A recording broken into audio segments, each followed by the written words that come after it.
रक्तदान एक ऐसी प्रक्रिया है जिससे किसी व्यक्ति को जीवन दान भी मिलता है। रक्तदान बहुत ही नेक काम होता है और जब आप रक्तदान करेंगे तो एक चेहरे पे अलग ही मुस्कान होता है।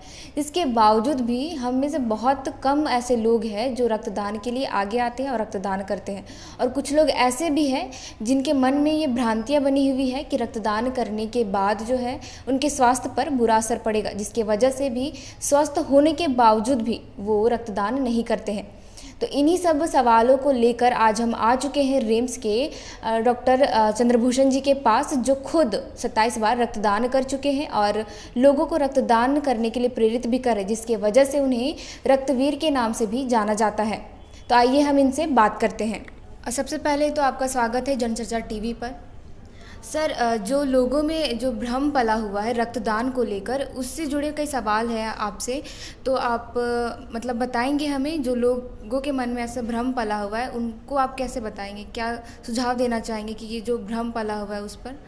जैसे लोगों का कहना है कि रक्तदान करने से शरीर कमज़ोर पड़ जाता है, इस पर आप क्या कहेंगे? सबसे पहले मैं तो जनचर्चा के चैनल को शुक्रगुजार हूँ, क्योंकि आपने मुझे ये प्यार दिया है और ये क्वेश्चन जेन्युइन क्वेश्चन जो आप लेके हमारे सामने प्रकट हुए हैं। आपने बिल्कुल सही क्वेश्चन सामने रखा है कि लोग ब्लड डोनेट करने से डरते हैं, और डरने का केवल डरते ही नहीं है, बहाना ही बनाते हैं कि ब्लड डोनेट करने पे आप कमज़ोर हो जाओगे, आयरन की कमी हो जाएगी, शरीर कमज़ोर पड़ जाएगा। बहुत सारे लोग तो कॉमनली बोलते हैं कि मेरे शरीर में खून है ही नहीं। तो मैं आपको एक हकीकत बता रहा हूँ कि आप चाहे कितने भी मोटे हों, चाहे कितने ही पतले हों, whatever the age ratio, weight ratio, आपके शरीर में 5 लीटर प्लस माइनस 0.5 लीटर, मतलब 5.5 से लेकर 4.5 लीटर के आसपास खून हर एक इंसान के बॉडी में होता है। और रही बात खून की कमी की, तो उसे हम एनीमिया कहते हैं। एनीमिया में क्या होता है कि आपके ब्लड वॉल्यूम तो उतना ही होते हैं, मगर ब्लड में जो HB लेवल होता है, हीमोग्लोबिन का लेवल, वो लेवल कम हो जाता है। अब लोग जो मिथ बताते हैं कि हम ब्लड डोनेट करेंगे तो आयरन की कमी हो जाएगी, खून प्रोसेस नहीं हो पाएगा, वीकनेस हो जाएगा, तो दोस्तों ऐसी कोई बातें नहीं है। अगर आपको लगता है कहीं से भी खून देने से हम कमज़ोर हो जाएंगे, तो ये बिल्कुल मिथ है। कॉन्ट्ररी टू दैट, मतलब अगर आप ऐसा सोच रहे हैं तो इसके जस्ट अपोजिट जो सच है, सच्चाई है कि जो लोग रेगुलर ब्लड डोनेट करते हैं। तो सर, ये सब मेरा सवाल एक और ये है कि लोग अधिकतर सोचते हैं कि जो ब्लड डोनेट करने के बाद BP की समस्या आती है और सिर दर्द की समस्या जैसे उत्पन्न होती है, इस पर आप क्या कहेंगे? इसके लिए मैं कुछ कहना नहीं चाहूँगा, इसके लिए मैं आपको बस एग्जांपल दूंगा ऐसे लोगों का जिन्होंने अपने लाइफ में 25 बार 50 बार ब्लड डोनेट किया है। आप कभी जाके ऐसे लोगों से मिलिए। अगर आप ऐसे लोगों से मिलेंगे तो आपको पता चलेगा कि ये लोग बिल्कुल स्वस्थ हैं और अपना नियमित रक्तदान कर रहे हैं। मैंने ऐसे लोगों को देखा है जिन्होंने 50 बार से ज़्यादा ब्लड डोनेट किया है। तो ब्लड डोनेट करना एक बिल्कुल सेफ़ तरीका है। अगर आप रेगुलर ब्लड डोनेट करते हैं तो आप नॉन ब्लड डोनर के कंपैरिजन में आपका शरीर उनके कंपैरिजन में ज़्यादा तंदुरुस्त होता है। आपके ब्लड BP का जो समस्या होता है वो नहीं होता है, कोलेस्ट्रॉल लेवल मेंटेन रहता है, आप ज़्यादा ग्रूम करते हो, ज़्यादा फिजिकली फिट स्टेटस में रहते हो। और ऐसे सर्वे के मुताबिक पता चला है, मतलब लोगों का ऐसा मानना है कि जो शाकाहारी लोग हैं वो ब्लड डोनेट नहीं कर सकते, मतलब आयरन की कमी हो जाती है, ऐसा कुछ। तो उसमें क्या सुझाव देना चाहिए? ऐसा बिल्कुल गलत है। अगर आपको लगता है कि शाकाहारी लोग ब्लड डोनेट नहीं कर सकते हैं, तो मेरा मानना है कि दुनिया के कोई भी ऐसा काम नहीं जो शाकाहारी लोग नहीं कर सकते हैं। शाकाहारी में बातें होती है ब्लड डोनेट करते समय, सबसे जो पहली बातें होती है वो आपका आयरन के लेवल का। तो आयरन के सोर्स बहुत सारे हो सकते हैं, ऐसा तो नहीं केवल नॉन वेज ही सोर्स हैं आयरन के, वेजिटेरियन भी अच्छे सोर्स से आयरन ले सकते हैं, लाइक लीफी वेजिटेबल। हाँ, अगर आप पम्पकिन का ड्राई पम्पकिन सीड, वो आयरन का रिचेस्ट सोर्स है, तो वो सब तो वेजिटेरियन से प्राप्त होता है। तो ऐसा बिल्कुल नहीं है, वेजिटेरियन लोग भी आराम से ब्लड डोनेट कर सकते हैं। बहुत सारे, मैं भी मोस्टली वेजिटेरियन ही हूँ और मेरा HB लेवल हमेशा अच्छा रहता है और मैंने अभी तक 27 टाइम्स ब्लड डोनेट कर चुका है। तो आराम से आप डोनेट कर सकते हैं, कोई इशू नहीं है। और ये कोविड पेशेंट जो रह चुके हैं, क्या वो ब्लड डोनेट कर सकते हैं?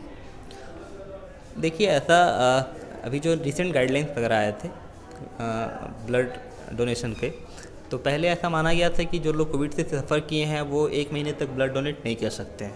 बट अभी जो रिसेंट गाइडलाइन है, इसमें कहा गया है कि आप अगर कोविड सफ़र हुए हैं तो आप 14 डेज़ के बाद ब्लड डोनेट कर सकते हैं। ऑल्दो एम्स वगैरह जो हाई इंस्टीट्यूशन है वहाँ पे 7 डेज़ के बाद ही लोग ब्लड डोनेट कर सकते हैं।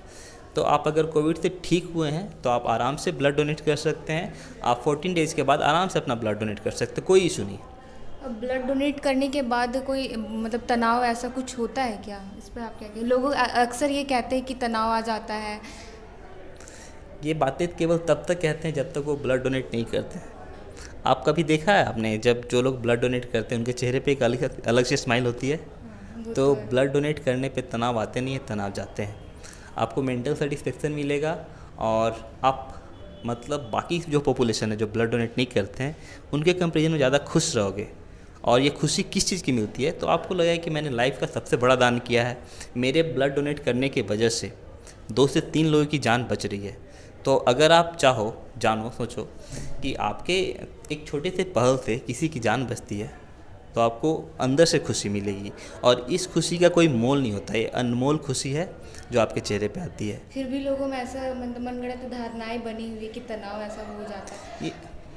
ये हमारे इंस्टीट्यूशन और हमारे जो एजुकेशन का सिस्टम है इसकी वजह से दिक्कतें हो रही है, क्योंकि हमारे स्टेट में लोगों को अवेयर नहीं किया गया ब्लड डोनेशन के बारे में।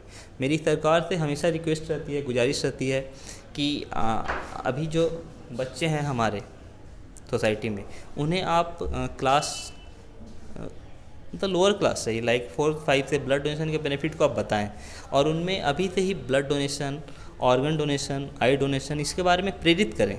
क्योंकि ऐसी चीज़ें हैं ना कि आपके डेथ होने के बाद कोई रोल नहीं रह जाता है।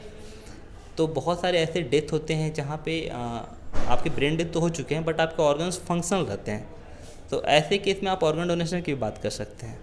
तो डोनेशन एक ऐसा सिस्टम है, जब तक आप उसे इनकरेज नहीं करेंगे, बच्चों को बताएंगे कि नहीं ब्लड डोनेशन करने से ये सारे बेनिफिट होते हैं, तब तक लोग अवेयर नहीं हो सकते हैं। सर मतलब ऐसा लोगों का ये भी कहना है कि जो टैटू बनाए हुए हैं शरीर पे या फिर धूम्रपान करते वो ब्लड डोनेट नहीं कर सकते हैं। हाँ, आपने बिल्कुल सही कहा। देखिए, टैटू जो बनाए जाते हैं शरीर पे वो डिफरेंट टाइप के टैटू होते हैं और कुछ ऐसे टैटूज होते हैं जहाँ पे मेटल कंटेनिंग इंक का इस्तेमाल किया जाता है। तो अगर आप मेटल कंटेनिंग इंक यूज किया गया है टैटू बनाने में तो वो मेटल आपके बॉडी में चले जाते हैं, ब्लड में चले जाते हैं और ब्लड में हैवी मेटल का अमाउंट बढ़ जाता है। बट आप जो ब्लड डोनेट करते हैं वो आइडियल ब्लड होना चाहिए, उसमें ना कोई मेटल कंटेनिंग इंक होना चाहिए या ना फिर एंटीबायोटिक होनी चाहिए, ना फिर कोई और दवाएँ या फिर कोई और इन्फेक्शस एजेंट होने चाहिए। तो हम लोग कोशिश करते हैं कि जो हम ब्लड कलेक्ट करें वो बिल्कुल परफेक्ट ब्लड हो, स्टेराइल ब्लड हो, ताकि हम जिसे ब्लड ट्रांसफ्यूज करें उससे कोई कॉम्प्लिकेशंस ना हो। हाँ, तो इसके लिए हमने क्या किया करते हैं कि जो लोग टैटू गुदवाए हैं उन्हें कम से कम 6 महीने तक ब्लड डोनेट नहीं करने का, और बाकी जो नॉन मेटल कंटेनिंग इंक हैं तो वो 3 महीने के बाद भी ब्लड डोनेट कर सकते हैं।